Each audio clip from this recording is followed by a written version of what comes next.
Hello সবাইকে, আমার নতুন একটি ভিডিওতে সবাইকে অনেক অনেক ওয়েলকাম। আজকে আমি আঁকবো মাটির থালার পরে কিছু কলকার ডিজাইন।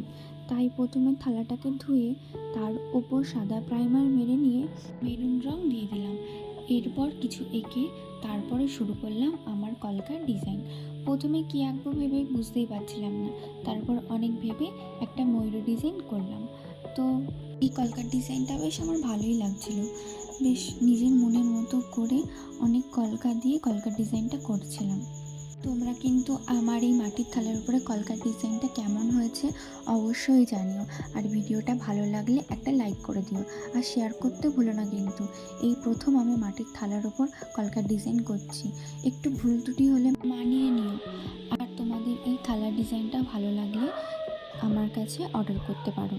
থালার এই পুরো লুকটা কেমন হয়েছে অবশ্যই কমেন্ট বক্সে জানিও। এখন তাহলে ভিডিওটা এখানেই শেষ করছি, পরে দেখা হবে নতুন একটি ভিডিওর সাথে। টাটা।